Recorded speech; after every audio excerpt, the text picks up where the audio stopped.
ഇയാനി ക്രിയേഷൻസിലേക്ക് എൻ്റെ എല്ലാ ഫ്രണ്ട്സിനും സ്വാഗതം. അപ്പോൾ ഇന്ന് ഞാൻ നിങ്ങൾക്ക് പരിചയപ്പെടുത്താൻ പോകുന്നത് നമ്മുടെ എല്ലാവരുടെയും ഒരു ആഗ്രഹമാണ്. നമ്മുടെ മെഷീൻ എന്നും യാതൊരുവിധ കംപ്ലൈൻറ്റ് കൂടാതിരിക്കണമെന്നും അതുപോലെ തന്നെ ഇപ്പോൾ പുതിയ മെഷീനൊക്കെ ആണെങ്കിൽ നമുക്കത് ലൈഫ് ലോങ് എന്നും നല്ല പുത്തം പുതിയതുപോലെ ഇരിക്കണം എന്നൊക്കെയാണ്. അപ്പോൾ അതിനുള്ളൊരു ട്രിക്കുമായിട്ടാണ് ഇന്ന് ഞാൻ വന്നിരിക്കുന്നത്. അപ്പോൾ എൻ്റെ ചാനൽ നിങ്ങൾ ഇതുവരെ സബ്സ്ക്രൈബ് ചെയ്തില്ലെങ്കിൽ ഇപ്പോൾ തന്നെ സബ്സ്ക്രൈബ് എന്ന് എഴുതിയൊരു ബട്ടൺ ഉണ്ടാവും, അതിലൊന്ന് ക്ലിക്ക് ചെയ്യുക കേട്ടോ. അതോടൊപ്പം തൊട്ടപ്പുറത്തൊരു ബെല്ലൈക്കൺ ഉണ്ടാവും, അതിലൊന്ന് ക്ലിക്ക് ചെയ്യുക. എന്നാൽ മാത്രമേ എല്ലാ ദിവസവും രാവിലെ 6:30 മണിക്ക് ഞാൻ വീഡിയോ ഇടുമ്പോൾ തന്നെ നിങ്ങൾക്കത് കാണുവാനായിട്ട് പറ്റൂ. അപ്പോൾ എല്ലാവരും ഇപ്പോൾ തന്നെ സബ്സ്ക്രൈബ് ചെയ്യുമല്ലോ അല്ലേ?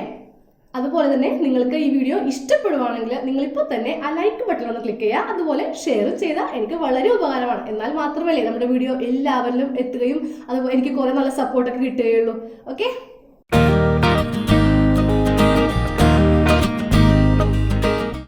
നമ്മുടെ മെഷീൻ പെട്ടെന്ന് കംപ്ലൈൻറ്റ് അങ്ങ് ആവാനുള്ള ഒരു പ്രധാന കാരണം എന്താണെന്ന് അറിയോ? ഇതിൻ്റെ ഇടയിലേക്ക്, അതായത് ഈ മെഷീൻ്റെ ഓരോ ഹോൾസിലൊക്കെ പൊടി കയറുമ്പോഴാണ് അങ്ങനത്തെ ഒരു പ്രശ്നം വരുന്നത്. അപ്പോൾ ഞാനിപ്പോൾ ഉപയോഗിക്കുന്നത് ജാക്കിൻ്റെ പവർ മെഷീനാണ്. അപ്പോൾ ഞാൻ ഈ മെഷീൻ വാങ്ങിച്ചപ്പോൾ തന്നെ എനിക്ക് ഇതുപോലത്തെ ഒരു കവർ കിട്ടിയിട്ടുണ്ടായിരുന്നു. അപ്പോൾ ഞാൻ മെഷീനിൽ തയ്ച്ച് കഴിയില്ലേ, അപ്പോൾ തന്നെ ഈ കവർ അങ്ങോട്ടേക്ക് ഇട്ടുവെക്കും. അങ്ങനെയാണെങ്കിൽ നമുക്ക് ഒരു പരിധി വരെ ഇതിൻ്റെ ഓരോ ഗ്യാപ്പിലും പൊടി കയറുന്നത് തടയാൻ പറ്റും. ഇപ്പോൾ നമ്മൾ വീട് അടിക്കില്ലേ, നമ്മുടെ തറയൊക്കെ അടിക്കുമ്പോൾ, നമ്മൾ ചൂലിനടിക്കുമ്പോൾ ഇഷ്ടം പോലെ പൊടിയായിരിക്കും പറക്കുന്നത്. അപ്പോൾ ആ പൊടി പറന്ന് നമ്മുടെ മെഷീൻ്റെ ഓരോ ഗ്യാപ്പിലൂടെ, ഇപ്പോൾ എൻ്റെ മെഷീനിൽ പറയുകയാണെങ്കിൽ ഇവിടെ ഓരോ ഹോൾസ് ഉണ്ട്, അതുപോലെ തന്നെ ഇതായി ഇവിടെയും, അതുപോലെ ഇതിൻ്റെ അടിയിൽ ഓയിൽ ടാങ്കാണ്. അപ്പോൾ അതിൻ്റെ ഇടയിലേക്ക് പൊടി കയറി പിടിക്കും. അപ്പോൾ നമ്മൾ സാധാരണ മെഷീൻ, ഇപ്പോൾ സിംഗിൾ മെഷീൻ ആണെങ്കിലും ഡബിൾ മെഷീൻ ആണെങ്കിലും അതിലും ഉണ്ടാവും ഓരോരോ ഹോൾസ്. അപ്പോൾ ഇതിൻ്റെ ഇടയിൽ കൂടി പൊടി കയറിപ്പോകും, നമ്മളത് ശ്രദ്ധിക്കുകയില്ല. അപ്പോൾ നമ്മളെ മെഷീൻ എന്നും കേടുകൂടാതെയും അതുപോലെ ഒരു സ്ക്രാച്ചോ ഒന്നും ആകാതെ നല്ല പുത്തം പുതിയതുപോലെ ഇരിക്കണമെങ്കിൽ നമുക്കതിനൊരു കവർ തയ്ച്ചിടണം. ഓക്കെ,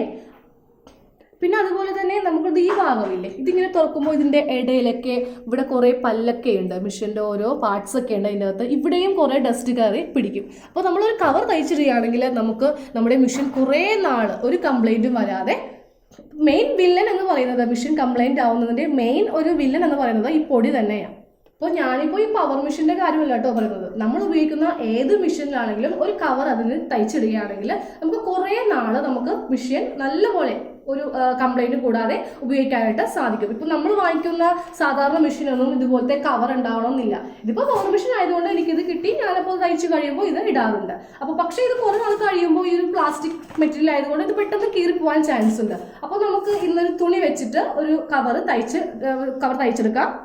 ആരെങ്കിലും ശ്രദ്ധിച്ചിട്ടുണ്ടോ എന്ന് എനിക്കറിയില്ല, നമ്മൾ പണ്ടത്തേക്ക് മെഷീൻ, ഇപ്പോൾ സിംഗിൾ മെഷീനൊക്കെ പണ്ട് വരുന്ന മെഷീനിൽ ഒരു എന്താ പറയുക, ഇങ്ങനത്തെ ഒരു ഷേപ്പിൽ ഒരു മൂടി നമുക്ക് കിട്ടും. അതൊരു പ്ലാസ്റ്റിക് മെറ്റീരിയൽ അല്ല, എനിക്ക് തോന്നുന്നത് മരമാണോ സംശയം. അതുപോലത്തെ ഒരു നല്ല കവറിങ് ഉണ്ടാവും. പക്ഷെ ഇപ്പോഴത്തെ യാതൊരു മെഷീനിലും അങ്ങനെയൊന്നും കവറിങ് ഒന്നും വരാറില്ല, ഇതുപോലത്തെ ഷീറ്റൊക്കെയാണ് നമുക്ക് കിട്ടുന്നത്. അതുകൊണ്ടായിരിക്കാം ഇപ്പോഴത്തെ മെഷീനൊക്കെ, നമ്മൾ പുതിയ മെഷീനൊക്കെ വാങ്ങിച്ചാലും പെട്ടെന്ന് തന്നെ കംപ്ലൈൻ്റ് ആയി പോകുന്നത്. ഈ പൊടിയൊക്കെ ഇതിൻ്റെ ഓരോ ഹോൾസിലൊക്കെ കയറുകയാണെങ്കിൽ അവിടെ അതിൻ്റെതായ മാറ്റങ്ങൾ വരും. നമ്മളിതൊന്നും അറിയില്ല, നമ്മൾ എന്നിട്ട് മെഷീനെ കുറ്റം പറയും. നമ്മൾ ഒരു പരിധി വരെ കുറച്ചൊക്കെ കാര്യം ശ്രദ്ധിക്കുകയാണെങ്കിൽ നമ്മൾ മുടക്കി വാങ്ങിക്കുന്ന പൈസ നമുക്ക് അത്രയും ലാഭിക്കാം. പുതിയ മെഷീനൊക്കെ വാങ്ങിക്കുമ്പോൾ നമുക്ക് ഒരു വർഷത്തെ ഗ്യാരണ്ടി ഒക്കെ കിട്ടാറുണ്ട്. പക്ഷേ ആ ഒരു വർഷം കഴിയുമ്പോൾ നമുക്ക് സർവീസ് ചാർജ് എന്ന് പറഞ്ഞാൽ നല്ല ചാർജ് നമ്മുടെ കയ്യിൽ നിന്ന് ഈടാക്കും. ഓക്കെ, അപ്പോൾ നമുക്ക് എന്തായാലും വീഡിയോയിൽ ഒരു കവർ അങ്ങോട്ട് ചെയ്തെടുക്കാം. അപ്പോൾ നമുക്ക് കവർ തയ്ക്കുന്നതിന് വേണ്ടിയിട്ട് ഫസ്റ്റ് നമുക്ക് ഈ മെഷീൻ്റെ ഈ ഫ്രണ്ടിൽ മാത്രം ഒന്ന് അളവെടുക്കണം. അപ്പോൾ നിങ്ങൾ നിങ്ങളുടെ മെഷീൻ്റെ വേണം എടുക്കുവാനായിട്ട്. ഞാനപ്പോൾ എൻ്റെ മെഷീൻ്റെ അളവ് എങ്ങനെയാണ് കവർ തയ്ക്കുവാൻ വേണ്ടിയിട്ട് എങ്ങനെയാണ് എടുക്കേണ്ടതെന്ന് കാണിച്ചു തരാം. ഫസ്റ്റ് നമുക്കിതിൻ്റെ ലെങ്ത് എടുക്കാം. ലെങ്ത് എടുക്കുമ്പോൾ നമ്മുടെ മെഷീൻ സ്റ്റാർട്ട് ചെയ്യില്ലേ, എടുക്കുമ്പോൾ എപ്പോഴും കുറച്ച് പൊക്കി വേണം, അതായത് ഇത്രയും ഒരു ഗ്യാപ്പ് ഇട്ട് വേണം എടുക്കാനും. കാരണം നമുക്ക് പെട്ടെന്ന് മെഷീനിൽ അങ്ങോട്ട് ഇടുവാനും കവർ ഇടുവാനും ഊരുവാനുള്ള എളുപ്പത്തിന് വേണ്ടിയിട്ട്. കറക്റ്റ് ടൈറ്റ് ആയിട്ട് ഇരിക്കുകയാണെങ്കിൽ നമുക്കത് ഈസി ആയിട്ട് ഇടാൻ പറ്റില്ല. ഇപ്പോൾ എൻ്റെ ഈ മെഷീൻ്റെ കവർ തന്നെ കണ്ടില്ലേ, നല്ല വീതിയും നല്ല നീളമുണ്ട്. അപ്പോൾ നമുക്ക് ഇതുപോലെ പെട്ടെന്ന് അങ്ങോട്ട് തയ്ച്ച് കഴിയുമ്പോൾ ഇതുപോലെ അങ്ങോട്ട് ഒഴിട്ട് വെക്കാം, വളരെ ഈസിയാണ്. ടൈറ്റ് ആയ പ്രശ്നം നമ്മൾ ഇതുപോലെ ഇങ്ങനെ ഇറക്കി നമുക്ക് അതൊരു ബുദ്ധിമുട്ടായി മാറും. അപ്പോൾ അത് ഒഴിവാക്കിയെടുക്കുക. അപ്പോൾ അതിന് വേണ്ടി നമ്മൾ ചെയ്യേണ്ടത്, ലെങ്ത് എടുക്കുമ്പോൾ കറക്റ്റ് ഈ ലെങ്ത് എടുക്കരുത്. ഒരു കറക്റ്റ് ലെങ്ത് എന്ന് പറയുകയാണെങ്കിൽ ഇതിലിപ്പോൾ ഒരു 11 ഇഞ്ചോളം ഉണ്ട്. പക്ഷെ ഞാൻ അതൊരു 19 ഇഞ്ചായിട്ട് എടുക്കുവാണ്. ഇത്രയും ഹൈറ്റിൽ അങ്ങോട്ട് എടുക്കുവാണ്, എന്നാൽ മാത്രമേ ഈസി ആയിട്ട് ഇടുവാൻ സാധിക്കൂ. അപ്പോൾ ഹൈറ്റ് 19 ഇഞ്ച്. ഇനി നമുക്ക് ഇതിൻ്റെ വിട്ടെടുക്കാം. വിട്ടെടുക്കുമ്പോഴും കുറച്ച് ഇതുപോലെ അങ്ങോട്ട് നീട്ടിയെടുക്കുക. അപ്പോൾ ആക്ച്വലി ഇതിൻ്റെ വിഡ്ത്ത് പറയുകയാണെങ്കിൽ ഒരു 21 ഇഞ്ചേ വരുള്ളൂ. പക്ഷെ എടുക്കുമ്പോൾ ഒരു 5-6 ഇഞ്ചോളം കൂട്ടിയെടുക്കുക. ഞാനിപ്പോൾ ഒരു 29 ഇഞ്ചായിട്ട് ഇതാ കണ്ടല്ലോ ടേപ്പിൽ പിടിച്ചിരിക്കുന്നത്, കുറച്ച് കൂട്ടി ഒരു 29 ഇഞ്ചായിട്ട് എടുത്തു. നിങ്ങളുടെ കയ്യിലുള്ള ഏതെങ്കിലും ഒരു ടൈപ്പ് തുണി എടുക്കുക. ഞാനിപ്പോൾ എടുത്തിരിക്കുന്നുണ്ടല്ലോ പഴയ ഒരു കാർട്ടൂൺ തുണിയാണ്. നമ്മൾ മാറ്റി വെച്ച ഇതുപോലത്തെ കുറച്ച് തുണിയൊക്കെ ഉണ്ടാവില്ലേ, അതുപോലത്തെ തുണിയാണ് ഞാനിപ്പോൾ ഇതുപോലെ എടുത്തിരിക്കുന്നത്. എന്നിട്ട് അതിങ്ങനെ രണ്ടാക്കി മടക്കി എടുക്കണം.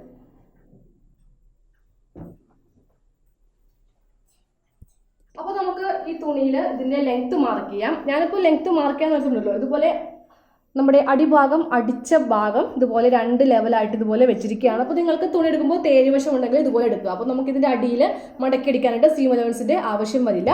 അപ്പോൾ ഇവിടെ നിന്ന് ലെങ്ത്ത് മാർക്ക് ചെയ്യാൻ പോവാണ്. Length 19 inch. അതിന് കൂടി ഒരു 1/2 ഇഞ്ച് സീം അലവൻസ് കൊടുക്കണം. നമുക്ക് മുകൾ ഭാഗമൊന്നും അടിക്കണ്ടേ, അതിന് വേണ്ടിയിട്ട് ഞാൻ ഒരു 1/2 ഇഞ്ചും കൂടി കൂട്ടി 19 ഇഞ്ചിൽ മാർക്ക് ചെയ്തു. അപ്പോൾ നിങ്ങൾ എടുക്കുമ്പോൾ ഇതുപോലത്തെ അപ്പോൾ തേരുഭാഗം ഇല്ല എന്നുണ്ടെങ്കിൽ, ഇതുപോലെ അടിപ്പൊന്നും ഇല്ല എന്നുണ്ടെങ്കിൽ നിങ്ങൾ അതും കൂടി ചേർത്ത് വേണം കണക്ക് കൂട്ടാനായിട്ട്. ഒരു 1 ഇഞ്ച് 2 ഇഞ്ച് മടക്കി അടിക്കുവാൻ വേണ്ടി എടുക്കണം. അത് പ്രത്യേകം ശ്രദ്ധിക്കണം, ഇല്ലെങ്കിൽ നമുക്ക് ലെങ്ത്ത് കുറഞ്ഞു പോകും. ഇനി നമുക്കിതിൻ്റെ വിഡ്ത്ത് ഒന്ന് മാർക്ക് ചെയ്യാം. അപ്പോൾ വിഡ്ത്ത് 29 ഇഞ്ചാണ്. ഈ ഭാഗത്തുനിന്ന് വിഡ്ത്ത് മാർക്ക് ചെയ്യാണ് 29 ഇഞ്ച്.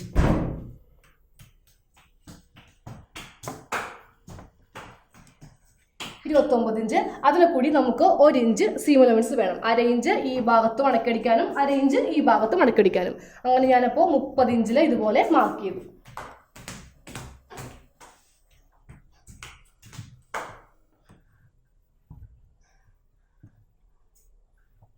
നമുക്കിത് കട്ട് ചെയ്തെടുക്കാം. അപ്പോൾ ഇതുപോലെ തന്നെ നല്ല ഭംഗിയായ തുണിയാണെങ്കിൽ നമ്മുടെ മെഷീൻ ഇപ്പോൾ ഫ്രണ്ട് ഫോൾഡിലാണ് നിങ്ങൾ ഇട്ടിരിക്കുന്നത് പോലെ കാണുവാനായിട്ടൊരു ഭംഗിയായിരിക്കും. അപ്പോൾ അത്യാവശ്യം നല്ല തുണിയുണ്ടെങ്കിൽ അതെടുക്കുക. ചില ബെഡ്ഷീറ്റൊക്കെ ഇതിൻ്റെ പുറമേ ഇടാറുണ്ട്. അപ്പോൾ ആരെങ്കിലും വന്ന് കാണിക്കുകയാണെങ്കിൽ നമ്മളപ്പോൾ തന്നെ അതൊക്കെ വലിച്ച് ചിലപ്പോൾ മാറ്റി വെക്കും. അത് കണ്ടാൽ ബുദ്ധിമുട്ടായിരിക്കില്ലേ. പക്ഷെ ഇതുപോലെ നല്ല തുണി, നല്ല ഭംഗിയൊക്കെ തുണി വെച്ചിട്ടുകയാണെങ്കിലല്ലോ നമുക്കത് ആരെങ്കിലും നമ്മുടെ ഗസ്റ്റൊക്കെ വരികയാണെങ്കിൽ അതങ്ങോടൊപ്പം തന്നെ എടുത്ത് മാറ്റേണ്ടി വരില്ല. നമ്മൾ ഇതുപോലെ കട്ട് ചെയ്തെടുത്തു. ഇനി നമ്മൾ സ്റ്റിച്ച് ചെയ്യാൻ നിർത്തുന്നല്ലോ, ഇതുപോലെ അങ്ങോട്ട് ഇടുക. നല്ല വശവും തമ്മിൽ ചേർത്തിടുക. എന്നിട്ട് വേണം സ്റ്റിച്ച് ചെയ്യാനായിട്ട്. ഇതുപോലെ 2 തുണിയുടെയും നല്ല വശം നമ്മൾ ചേർത്തിട്ടു. ഇനി നമുക്കിതൊന്ന് സ്റ്റിച്ച് ചെയ്തെടുക്കാം. ഇതുപോലെ നല്ല വശങ്ങൾ തമ്മിൽ യോജിച്ചെടുത്തു. എന്നിട്ട് നമുക്കിതൊന്ന് സ്റ്റിച്ച് ചെയ്തെടുക്കണം. അപ്പോൾ ആദ്യമേ നമുക്ക് ഈ ഭാഗത്തുനിന്ന് സ്റ്റിച്ചിങ് ഇതുപോലെ സ്റ്റാർട്ട് ചെയ്യാം. 1/2 ഇഞ്ചാണ് നമ്മൾ സീം അലവൻസ് കൊടുത്തിരിക്കുന്നത്.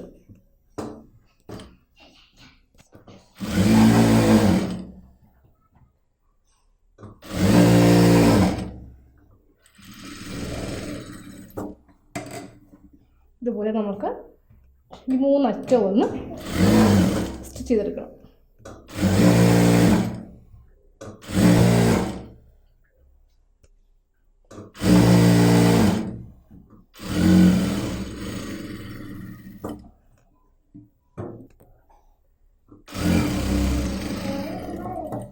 നമുക്കിതിൻ്റെ നല്ല വശം ഇതുപോലെ എടുക്കാം. അപ്പോൾ നമ്മൾ വളരെ പെട്ടെന്ന് നമ്മളുടെ മെഷീൻ്റെ കവർ നമ്മൾ തയ്ച്ചെടുത്തു. അപ്പോൾ ഇതുപോലെ കൂടെ പെട്ടെന്ന് കൂടെ നമുക്കിതിൽ കയറ്റി ഇടാം. ടൈറ്റായിട്ട് ഒരിക്കലും നമ്മൾ തയ്ച്ചു വെക്കരുത്. ടൈറ്റായിട്ട് തയ്ക്കുകയാണെങ്കിൽ നമുക്കിതിങ്ങനെ ഊരാനും ഇടാനും വളരെ ബുദ്ധിമുട്ടായിരിക്കും. അപ്പോൾ ഇപ്പോൾ ഇതുപോലെ ഫ്രീ ആയിട്ട് അങ്ങോട്ട് ഇടുക.